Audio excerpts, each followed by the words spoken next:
and they let me live in this church free of charge. I remember there was just, I'm teaching, I'm doing theater at night, I'm living for free, and I had no money. And it was a really, it was so frustrating because, I had a college degree, I feel like I had some skills, and I'm not lazy, and I just had no money, and it was really frustrating.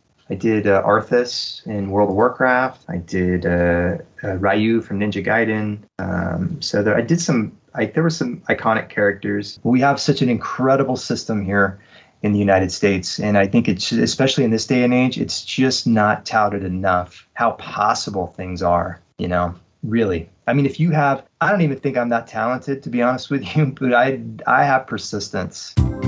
You're listening to the Millionaires Unveiled podcast, where you'll hear the stories and interviews of everyday millionaires. We'll unveil their decisions, their strategies, and their current portfolio allocation. Now to your hosts, Clark Sheffield and Jace Mattinson. Welcome back to another episode of the Millionaires Unveiled podcast. This is episode number 263. Hope y'all are having a great fall and getting ready for Halloween. There's tons of football and soccer and all sorts of activities going on. I think NBA is going to be starting here pretty soon. You got the Major League Baseball playoffs in full swing here. No pun intended, so lots of exciting times. All the kids, at least here in the United States, are all back to school for the most part. At least to my knowledge. Maybe there's a couple stragglers or a couple districts that are straggling into October or something. Anyway, this week we have Justin. He's a jack of all trades in a way, but has made his mark as a voiceover artist. He's a net worth of $1.9 million. We get into all sorts of discussions and his journey and how he felt, college educated, and has no money, and really remarkable story on how he kind of landed on his feet and kind of how he found the profession of his dreams, so to speak. Last week we got Joe. He's 32, former attorney, now Navy pilot. He had a net worth of just over $1 million. So without any further delay today, let's get right into the episode with Justin. Justin, you want to just give us a little bit about your background and what you're up to now? Yeah, so my background is I was brought up in a small town in Northern California, pretty middle class upbringing. My parents, they're still together. They're still live nearby me, but they were always very very conservative with finances. I sometimes thought we were poor because we always had like junky cars and a black and white TV. For many years, but. Yeah, I lived in a small town there, grew up there, went to high school, and went to community college nearby, and went off to university after that. But one thing I always remember about my childhood, though, was my dad never having a mortgage. It's kind of one of these things that he'd always tell us that there's no mortgage on this house, and I just always that always stuck in my head, and I didn't really understand that. But anyway, I went off to college. I got a degree, and I then moved back to my hometown. And I was kind of not sure what I wanted to do with my life after I had my degree.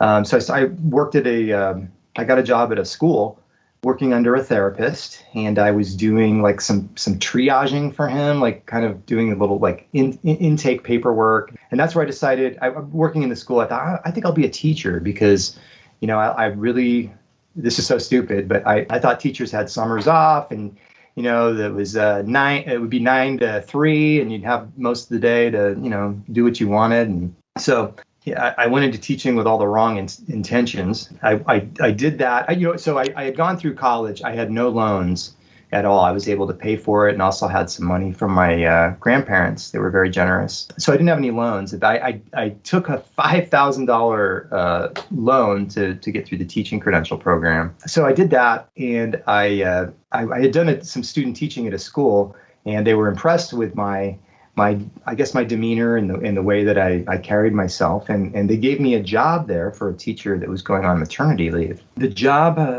it didn't go so great. I had worked there for about a 5-month job, and I would get in really early in the morning, and I would leave really late in the evening. And I remember during the day working, I would just be daydreaming about other jobs I could do or other gigs. I would just be fantasizing about working anywhere but there. When that teacher, when the teacher that I replaced came back, there was another position that had opened up and the school did not hire me. I interviewed for that job. And I think that, I don't know, there was just something about the way I performed in the real world teaching that they just didn't want to hire me. And I think though it hurt, they were right on the money. And then I got another, I had interviewed at another school. I got that job, and I really had to sit with myself for a couple days after I got hired again. And I was just thinking, like, is this what I really want to do? Do I really want to be a career teacher? And I called the principal back and I said, look, I'm not going to take the job. Thank you so much. And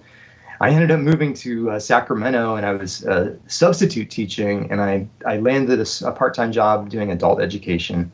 I was doing theater at night. I was taking theater classes, and I was doing shows. And when I was doing one of the shows, this woman that was directing she made her living doing voiceover work, and I was really curious about that. She seemed to be doing all right. She's an actress locally, and she'd done a couple movies. And well, anyway, she had introduced me to this world of voiceover, and she was so generous with her time, and she helped me make a really awesome demo for somebody with no experience. That changed my world, that incident, though it didn't change it immediately, but it changed it. At that time, I was actually living, my older sister belonged to this church, and they needed somebody to close the church up at night and put chairs out, put them away. Anyway, they actually had a house on the property, and they let me live in this church free of charge. I remember there was just, I'm teaching,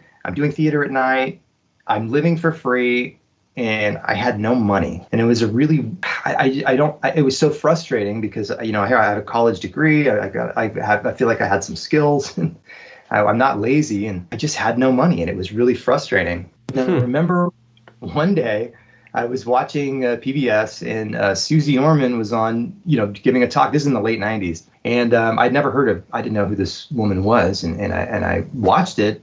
I watched the program, and I was really enthralled by it. And I left the next day. Instead of going to work, I went to Barnes & Noble, and I read her book. And a lot of that book was about, respecting money, respecting your energy, being more mindful about what you spend your money on, and just kind of cleaning up your financial life. And I ended up buying that book because actually I couldn't buy it that day when I read it. I didn't have any money, but I did go back and buy it. And I started putting things into practice, and, just things started to change. So, Justin, we've gone on this journey a little bit from teacher to substitute teacher to voiceover actor, living in the church.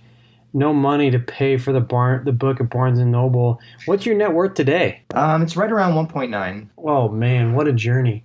And how is that broken up? So it's about, conservatively, I do shave a little bit off, but it's about 1.2 in real estate, and about 294 in retirement accounts. And then I have it's like 235 in just a brokerage at Schwab. Cash about 170. And then I also hold a note. I hold a note on a property that I sold, and that's about, the balance is about 175. I know that's not how you really value notes, but that's about, what I got coming. Okay. And in the money that you have in real estate, is that in a primary residence, or is that all in rentals, or what's the breakup there with the 1.2? Okay, so the 1.2 is over 3 properties. One of them is a commercial building that I co-own with my brother. One is the property that we live in, but it's a duplex, so there's a rental attached to that. And the other one is right next door to that, which is also a duplex. So there's two units. Those, so that's about it. But I try to be conservative because I everything's gone up so quickly, and it's hard to believe where things are, versus 5, 6, 7 years ago. So commercial property, what kind of commercial piece did you have with your brother? So the one that we currently own is it's like a 4-unit. It's not really a strip center, but it's like a 4-unit commercial building. It's downtown. It's a good little property. Funny enough, when I was a kid, my mom owned a dancewear store, and she rented one of those little spaces in there in the 80s. So we ended up buying that building many years later. Interesting. And then the rental next door to you, what is that cash flow a month for you? So two of our rental, so two of the small units on each of the property, we do Airbnb. And so the one next door to us includes a full-time rental, and the Airbnb, that typically will cash flow conservatively $3,000 to $3,500 a month, depending on the time of year. And then our little Airbnb behind us, it's anywhere from $1,500 to $2,000 a month. So we find that they're pretty lucrative. I also have a side business in property management. I manage a few properties in town, and you just come out ahead. I mean, I don't know how to any other way to say it. It's just been it's how I'd rather lease something out.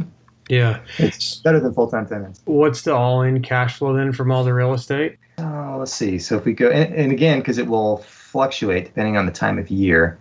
So 3, 4, so roughly between 5,000 and 6,000. Okay, so 60 to 72, 60, 70,000. And so all the real estate is paid off, correct? Yes. Yeah. All the real estate is free and clear. It, certainly didn't start out that way. I had, I lived in LA. I moved to Texas. I came back to LA. I was working in show business, doing voiceover. And one of the things I decided when I moved back to LA from Texas was that I didn't want to live in LA anymore. I wanted to live in the town that I grew up in.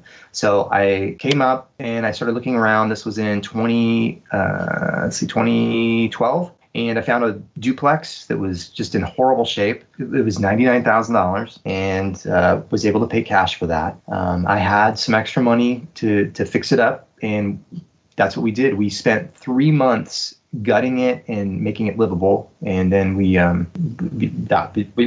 it was so fast, but we worked like 7 days a week because we really had no place else to live at that point. Yeah, so we had that. We put in about $50,000 to get the house up to speed. And then we started fixing up the back unit. So we did all that. We cash flowed all that, didn't take on any debt. But little problem, the house next door, the duplex next door was full of meth addicts. It was people who were, all day, all night, just activity constantly going on. And I remember when I would see the owner come over, I'd say, hey, you ever want to sell that place, let me know. I'd love to buy it. And he just shined me on. And then there's a good neighbor ordinance in our town where people, if there's so many calls for service at a particular address, they'll start finding the owner. Well, that owner, because anytime things would happen, we would end up calling because it would be so loud. We would, just make sure that nobody's getting hurt. So the police would come over. And well, they ended up reaching their limit, and the city was about to fine the owner for subsequent calls for service. And that day, the owner called me and said, hey, I got to get rid of this thing. So made a deal. I did not have the money that he wanted for that. So we mortgaged our free and clear house for $152,000. And I paid him $152,000 for that duplex. We didn't have enough cash on hand to do the renovation. And so we used credit cards. I had a Home Depot loan, and it was pretty rough because I really hadn't been that far in debt before. So I had it was about I had about $80,000 in credit card and Home Depot debt plus that new $152,000 mortgage. So once we had finished the second duplex, we were in debt. We were in pretty serious debt. And what was the max amount of debt you had at that point? Was it the $70,000? Well, it was the $80,000 in consumer debt plus the $152,000 in the mortgage. And I always just add up everything, and to me that just seemed like just too much personal debt. It was like $230,000. Right. And then how'd you pay it off? $1 at a time. It was we just really. It was about that time where I started really getting into fire blogs, and I started reading Dave Ramsey. I started just really getting back to those those early Susie Orman ideas that were planted in my head from a long time ago. But yeah, I think Dave Ramsey was very inspiring to me. And we just started hitting debt hard. We just started basically doing the debt snowball. Every dollar that came in. I have the ability sometimes doing voiceover to get decent chunks of money. So you can get anywhere from, a couple hundred to, several $1,000s, sometimes depending on the job. So I would allocate just big chunks. When I came into chunks of cash, I would just send it. And so we chopped it away. And so I would say from 2014 to 2019, 2019 was when I made the last mortgage payment. It was November, so it was right before the pandemic had started. And pretty glad I did that. It was a good time. You paid it off. Yeah. Yeah. So let me ask you about the voiceover. You just mentioned it. Number one, how did you get involved in that? And then two, is it, what are we talking, like commercials, or what type of voiceover? Voicemails? I mean, what are you doing voiceovers for? Yeah, so I got involved. I started in Sacramento when I was doing the theater stuff, and I had a really great demo. I went to LA, thought I would be taking the world by storm voiceover-wise, and nobody was interested whatsoever.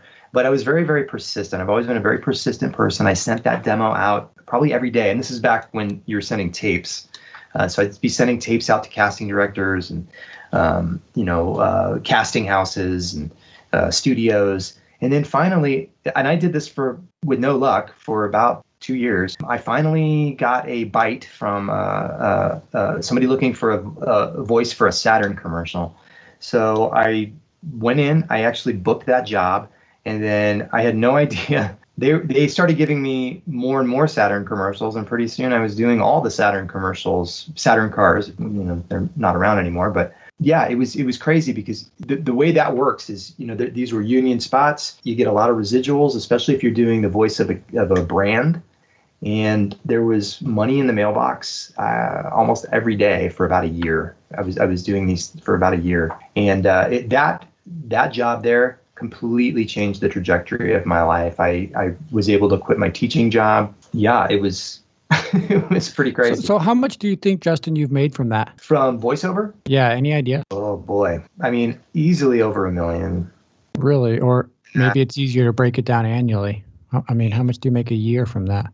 So doing voice, okay, yeah, that's a good way. I've never. So I do have an S corp for the voiceover. I've never made less than $80,000 doing it. Wow, that's amazing. Yeah, it's pretty good. And now, so most of the stuff is commercial. When I lived in Los Angeles, I did a couple of animated movies. I did Ultimate Avengers. There was a Marvel Lionsgate project. There were 2 movies. I actually starred in that. It was very exciting for me. And I did a lot of video games. I did Arthas in World of Warcraft. I did Ryu from Ninja Gaiden. There were some iconic characters. But yeah, mostly, I mean, the majority of the work I do is either corporate pieces or commercials, to be on radio or TV stuff. You were in SWAT, man. I was in SWAT. Yes, that's right. I just Googled your name.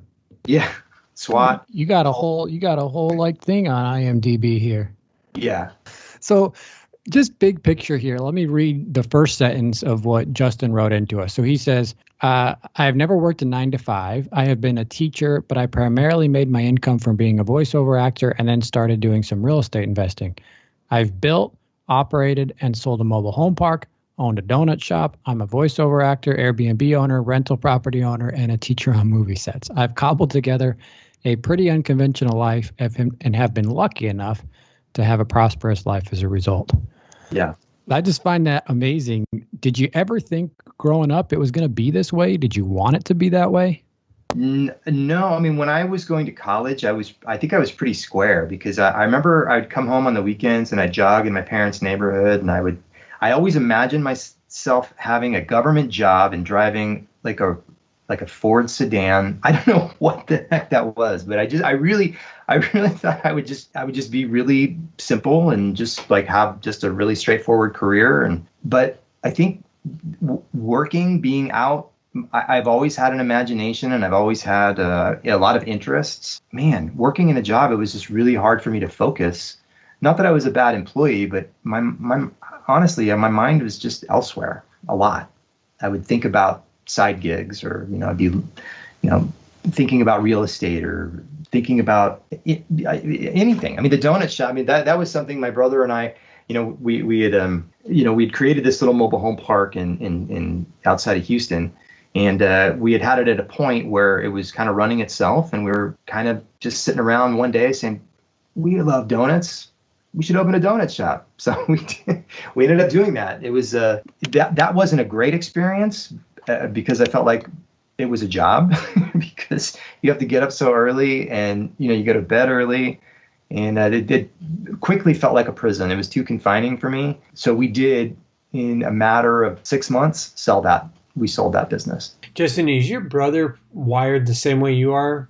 My brother is very focused nowadays. He wasn't always like this, but he himself, he owns a roofing company now. It's extremely successful. They've got major contracts out there.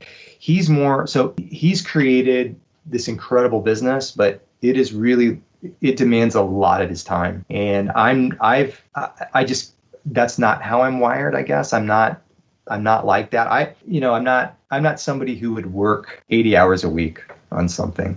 So as I say, I feel like I've been very lucky on my path. I think there's been a lot of luck and maybe some divine intervention more than once.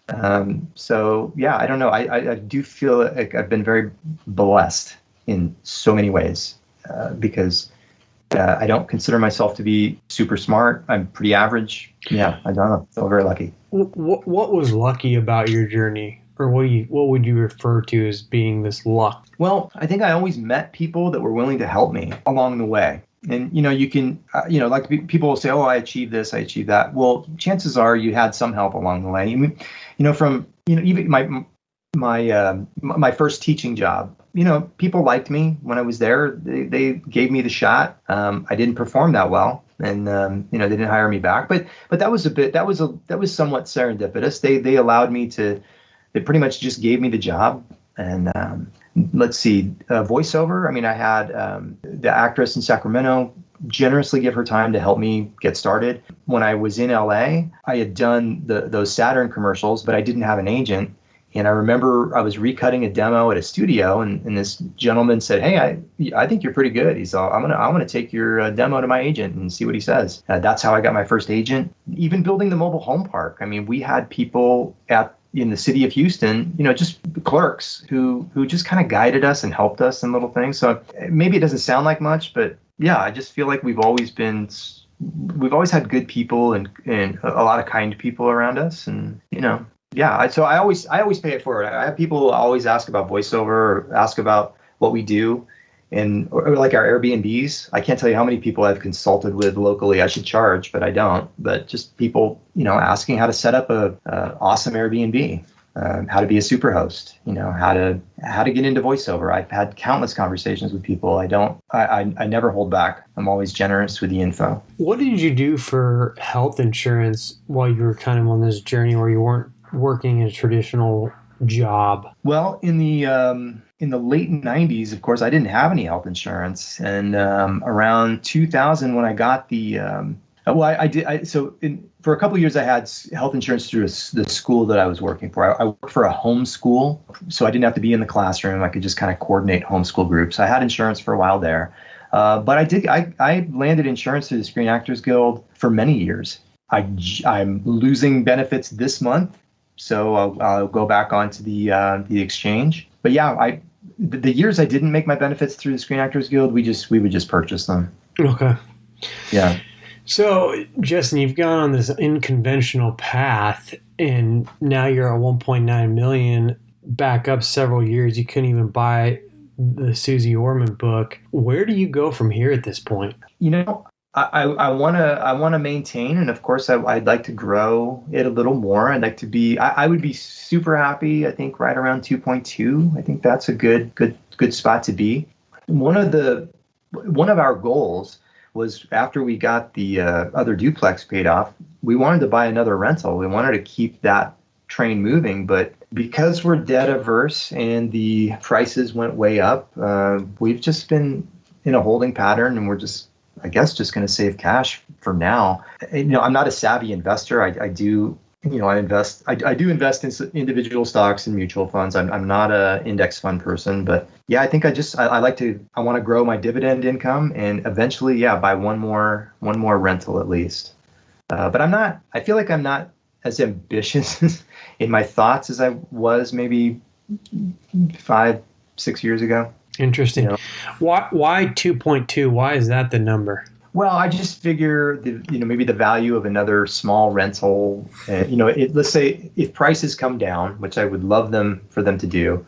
That's just kind of the number I imagine with that next acquisition. That's just kind of where I'm assuming real estate values will drop a bit. That's just where I picture it. I don't know. It's just kind of in my head. There's no real science to it. I couldn't tell you why. Do you think you get to 2.2 and it'll turn to 2.5 at all? Maybe. I'm kind of conservative by nature, so I don't know. I mean, I don't have like a big thing I want to do. It's not like I don't want a boat. I don't want any toys. I don't have that. My only hobby is, we like to travel and I like to stay in shape. That's kind of what we do, and it doesn't cost that much to stay in shape. I don't know. I mean, I like to think that I could be content but the reality is, I guess I'll always do something. I always find little gigs or, just had an opportunity this year. In addition to all the things I do, the studio teaching, which is teaching on movie sets. I hadn't done that for several years, and company called me out of the blue in 2019, wanted to know if I wanted to come back and do a little bit of part-time teaching. And I said, great, yeah, I'd love to try that. So I did one job, which is 1 week on a theater production, and then the pandemic hit, and then I didn't do anything. And then 2021 took a small job in Mississippi. I did a few weeks on a TV show there, and then I did another job in Chicago. And this was actually the biggest studio teaching job I'd ever done. It was actually a 4-month gig, and I got to balance my property management. I got to balance my voiceover stuff. So I took all my equipment to Chicago with me, was able to set it up. So here I am. I'm doing the teaching on set, my voiceover stuff. I'm taking property management calls. It was a little hectic, but I got it all done. So yeah, I don't know. Like if projects come my way like that, I'll probably still take them. So I would imagine the net worth would increase. That's kind of a long explanation, but. No, it's interesting. Let me just ask you, I'm going to push you on something you just said to Jace. You said, I'm not as ambitious in my thoughts as you used to be. I assume you mean that to mean like financially, right? Buying more rental properties or growing the net worth? Yes, right. When my brother and I, when we built that mobile home park in Texas, I really had thoughts of like just keeping that going, keep it, whatever income we made from the mobile home park and all those, the properties we had there, just keep moving it into bigger properties and keep doing. But, as partners, it just didn't work out like that. That's not like he wasn't, we just had different ideas. And so at some point I realized, okay, that's not going to happen. So I had to kind of, regroup. Everything was still, we still did very well together, but yeah, I think I was much more ambitious then, maybe in the mid 2000s, just thinking, I wanted to really grow it. Yeah. How does that correlate with your appetite for risk? Are you more risk averse now? Are you willing, not as willing to take on risk and investments? I'm much less risk averse than I was when we had that mobile home park in Texas. My brother and I, we basically found a property that had 2 commercial buildings, and behind it was vacant land. So we dug the sewer lines, we dug the water lines, we got this thing approved by the city of Houston, and we were able to we got the clearance for people to move their mobile homes in. Well, we had 22 mobile home lots. We spent a lot of money putting a gate up and making it a really nice little property, but there were no mobile homes on it. Well, then the financial crisis happened, and mobile home lending, it's not prime. So, what happened to that? That kind of collapsed, and a lot of mobile home manufacturers and dealerships went under. So we were left with a piece of land that was ready for mobile homes, but nobody was buying mobile homes. So we had to pivot quickly. So at that time we went and started going through Texas, buying repoed mobile homes, having them brought to the property, set up. We have to fix them up, and then we were renting them out like just regular rentals. So that's how we got the park filled. It wasn't our vision at all, but there was some leverage on that deal, and that scared me, especially when the recession happened and suddenly we couldn't get anybody to move a mobile home onto the property. I panicked. I actually put the property up for sale, but of course nobody was interested. So we had to pivot quickly and, go to plan B, and that was to buy homes, put them out there. So that experience made me a lot more. I just realized, and I've come to realize much more as I've gotten older, that the debt is risk. There's no way around it. It's just risk. And I know I could buy another property now. I could use leverage. I see how you make money with leverage. I've made money with leverage, but boy, let me tell you, when I made the last house payment in 2019, my last mortgage payment, and then the pandemic hit, I felt pretty good. I had no bills, didn't owe anybody anything, no car payment, no credit card debt, And I think because I've made a lot, I've done pretty well, but I've paid off debts with a lot of that cash flow that I had, the last 10 years. And if I had held some debts, I'm sure I could have increased my property ownership and whatnot, but I wouldn't trade it. I feel really good about where we are. It's interesting you say that, Justin, because most of our millionaires, I'm not saying you're in the wrong, right, to each their own, but most of our millionaires, most of them, the majority of them don't even rush to pay off their primary mortgages because the thinking is, hey, it's at 2.5%, 3%. What's the rush when I can make more of that in the market? But I think everybody would acknowledge that there's a sense to exactly what you just said, that just that peace of mind matters and means something. Absolutely. And I've read these debates since I've, got into reading fire blogs, and I get it. And intellectually, it totally makes sense.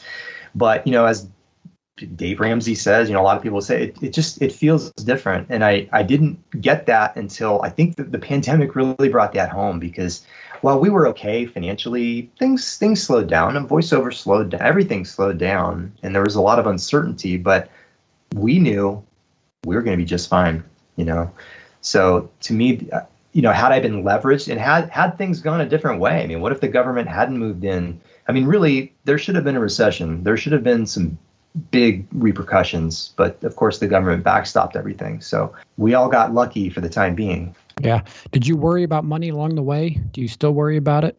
I guess I do. I think it's just part of my upbringing. My parents, like I said, my parents were pretty middle class, but my dad would always say, you just be careful. Be careful how you spend. Be careful, how you live, and you don't want to get carried away with things. So even though I know, I can calculate how much money we'll get next month, but I don't know, I guess there's something wired in me that's like, well, you got to keep, you got to keep working. You got to keep doing something. So I guess it's always a concern, I guess. I'm much, much more relaxed about it now versus maybe, 5 years ago. And that's, it's like, it's not fair to my spouse if I'm, too, because we've gone over this before. Like, sometimes I'll pressure him to maybe get a career type job or something like that. But then when I do that, I feel like, oh man, I'm undervaluing what he brings and how much easier he makes our life by doing all these, really just by giving an incredible assist, and more than an assist. I know that's maybe not even giving him enough credit, but just how well things run in our little businesses, it's really because he's in the background doing a lot of things. Well, Justin, it's a pretty amazing story going from not being able to buy a book to getting to 1.9. So before we wrap up, I want to do a few rapid fire questions. What's been the biggest item you've splurged on outside of, buying these Airbnbs or maybe even a car? Oh boy, the biggest item that I have splurged on. Wow. I guess it would be a car. We did buy a new car last year. That was about 28,000, 29. I really don't have big splurges. I don't skimp on shoes I buy what I want, but I don't have anything fancy, honestly. Maybe audio equipment, maybe microphones for my voiceover booth. I do have some. That's a business, man. That's not really a splurge or anything, right? Like, it's income generating. It would be vacations. It would be going on trips, And what's the most you've spent on a trip? I think maybe 5,000 or 6,000. And where to? Maui. Nice.